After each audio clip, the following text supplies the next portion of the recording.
자, 역사를 가장 역사답게 가르친다고 자부하는 황현필입니다. 67강입니다. 갑오 을미개혁, 갑오 1차 개혁과 갑오 2차 개혁, 그리고 을미개혁까지. 이게 참 공부하는 입장에서는 비교하기 어렵죠. 근데 제 개념 강의를 지금 바로 듣고 이 문제를 푸신다면 해결이 될 텐데, 일단 을미개혁이 시험에 잘 나온다라고 말씀드렸고, 갑오 1차인지 갑오 2차인지는 확률이 50%니까 이렇게 공부하시라라는 말씀 드렸기 때문에 제가 바로 이제 문제만 풀겠습니다. 갑니다. 밑줄근 이 개혁이 어느 개혁인가 볼게요. 고종이 종묘에 바친 독립서고문. 실은 갑오 2차 개혁 당시 고종은 종묘에 나가서 독립서고문을 바쳤고 홍범 14조를 반포했고 교육입국조서를 발표했다. 이런 일들은 갑오 2차 개혁 김홍집 박영효 연립내각 당시에 있었던 일이다. 홍범 14조도 나옵니다. 그럼 이 개혁은 2차 개혁. 여기 나오네요. 김홍집과 박영효 연립내각. 김홍집 내각 그러면 갑오 1차 개혁, 김홍집 박영효 연립내각 그러면 갑오 2차 개혁이었습니다. 갑오 2차 개혁 내용 골라라. 그러니까 실은 수험 한국사를 제대로 공부하신 분들에게 이런 문제를 줘버리면 아주 쉬운 문제가 됩니다. 1차, 2차, 3차 을미개혁까지 알고 있는 내용 딱딱딱. 이거 너무 쉽잖아요. 양전사업 실시하고 지게를 발급했다. 이건 대한제국의 광무개혁이죠. 그러니까 그 광무개혁 대한제국을 만나겠습니다만, 대한제국에서 양전사업했고 대한제국 관련해서 가장 시험에 많이 출제되는 단어가 최초의 근대적 토지 소유권 증명서인 지게라고 제가 강조할 겁니다. 이거 한번 나온 것 같아요. 상회사. 내륙시장이 뚫리고 객주들이 관료와 손잡고 일종의 합자회사, 법인, 상회사를 만드는데, 평양에는 대동상해, 서울에는 장통상해. 한번 말씀드린 것 같습니다. 객주들이 직접 만든 거기 때문에 굳이 따지자면 1880년대 상권수운동 공부할 때 이것들을 공부하거든요. 황제의 군사권 강화하기 원수부, 이것도 대한제국이지요. 대한제국 이야기라고요. 대한제국이면 1897년 이후니까 시기적으로 지금 갑오 2차 개혁이 아닙니다. 갑오 2차 개혁도 갑오년이니까 1894년이긴 하지만 1894년 말부터 1895년 초까지 전개되는 거예요. 여러분, 영선사는 이건 좀 알고 있지 않나요? 1880년대 초반 개화정책, 81년에 영선사로 갔다가 82년에 이모군란로 중단되었다가 나중에 83년에 기기창 만드는데 주도적인 역할을 했던 친구들, 81년이니까 아예 시기적으로 맞지 않죠. 여러분, 갑오 2차 개혁은 1894년이라고. 근데 개혁 내용, 여러분 제가 뭐라고 했습니까? 홍범 14조도 반포되었고 독립서고문도 반포되었고 교육입국조서를 발표했다. 갑오 2차 개혁 때 이런 일들이 있었고, 갑오 2차 개혁 때 개혁 내용으로 시험에 나오는 건 근대적 재판관이 임명된다. 그래서 지방간의 재판권이 사라지게 되니까 지방간의 권한이 축소되더라. 뭐 이것만 시험에 나온다니까. 물론 파라문이 7부로 바뀐다. 그러니까 여러분, 의정부 밑에 6조가 있었으면 6조가 파라문으로 바뀐 건 갑오 1차고 파라문이 7부로 바뀐 건 갑오 2차다. 이런 말씀을 드리긴 했습니다만, 그 정도 내용만 갑오 2차고 나머지 거의 대부분의 개혁 내용은 갑오 1차다. 맞죠? 정치면에서, 경제면에서, 사회면에서 반봉건적 개혁 다 갑오 1차다. 을미개혁은 단발령하고 건양이란 연호가 가장 중요하다. 태양력, 건양이죠. 태양이 뜬다. 자, 그래서 충분히 풀 수 있는 문제였고요. 또 보겠습니다. 밑줄 그은 내각, 이번에 새로 구성된 내각에서 태양력 나왔잖아. 을미개혁이에요. 이번에 새로 구성된 내각은 김홍집 7년내각에서 다시 김홍집 친일내각이 된 내용이지, 을미사변 직후에 7년내각이 무너지고 친일내각이 만들어졌는데 여기 태양력이면 무조건 을미개혁 아닙니까? 정답 1번 건양이란 독자적 연호를 사용했다. 말씀드린 것 같은데, 건원은 법흥왕, 건흥은 발해선왕, 건양은 을미개혁 때 태양력 사용하고 연호를 건양이란 연호를 사용했다. 팔도, 보세요. 팔도를 23으로, 이게 좀 여러분, 조선은 원래 팔도가 있었는데 23부로 바뀌었고 23부가 7부로 바뀌는데, 미쳤어요. 지금 잠깐 다른 생각했어.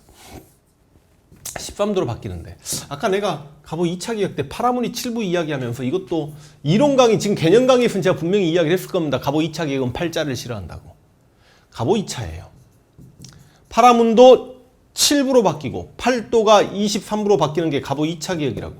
근데 이거는 엄밀히 따지면 좀 어렵습니다. 1896년이에요. 갑오개혁과 상관없고 다만 1년 후에 들어서는 대한제국 때부터 13도라는 지방제도를 활용했다. 일제강점기도 13도고 지금도 13도입니다. 우리 일기예보 보시면 13도잖아요. 물론 북한에서는 도를 바꿔버렸죠. 막 양강도, 자강도 이렇게 막 새로운 도를 만들어내긴 했습니다만 그래서 이게 나오니까 내가 앞에 1번 문제 해설해 줄 때 파라문을 7부로 하면서 이것도 할까 말까 했었는데 이게 나와서 갑오 2차 개혁입니다.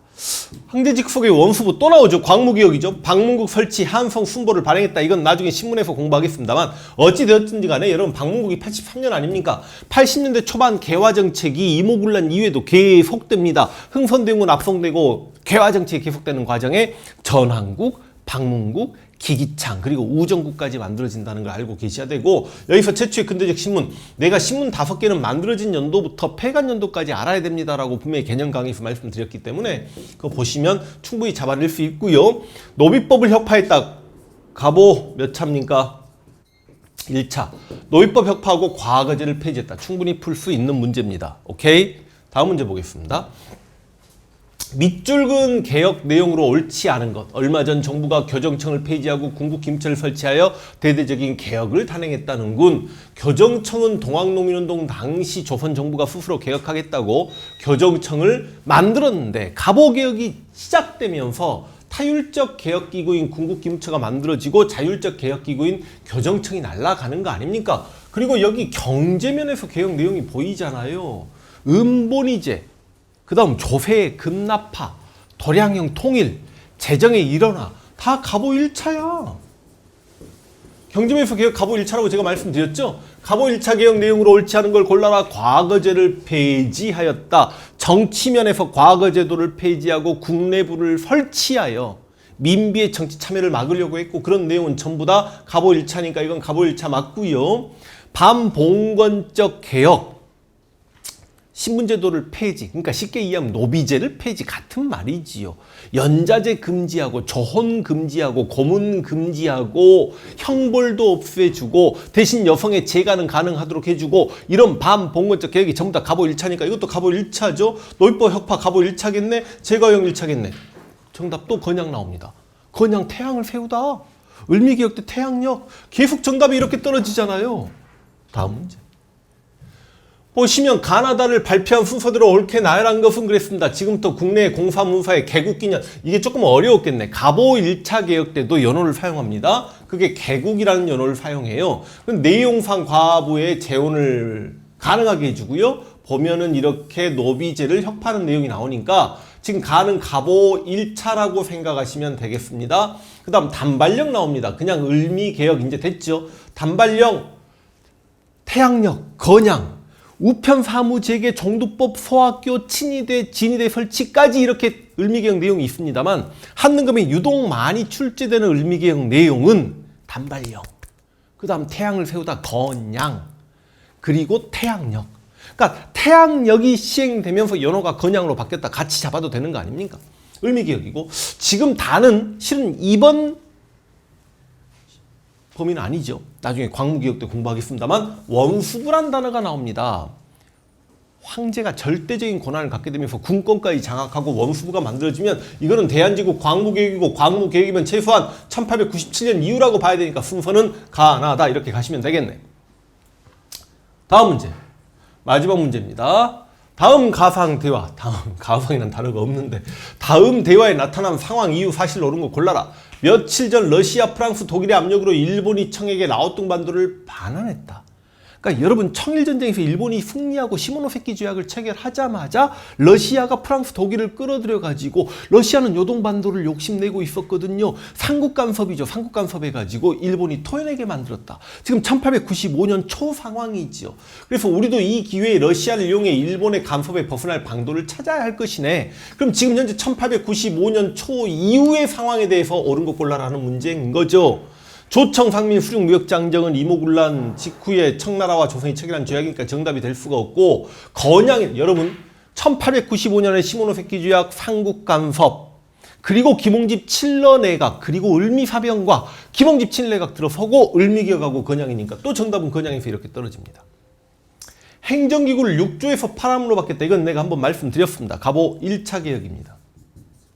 궁극기임처 설치한다. 여러분 타율적 개혁기구인 궁극기임처는 갑오 1차 개혁 때, 그 다음에 갑오 2차 개혁 때는 궁극기임처가 폐지되거든요. 역시 갑오 1차입니다.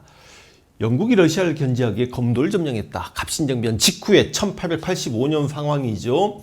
그래서 이 영국의 검도 점령 직후에 한반도 중립화론까지 대두되었다는 거 알고 계시면 되겠습니다. 자, 이렇게 7문제 중에 5문제 풀어보았고요. 또 다음 강의에서 뜨겁게 만날 수 있도록 하겠습니다. 화이팅!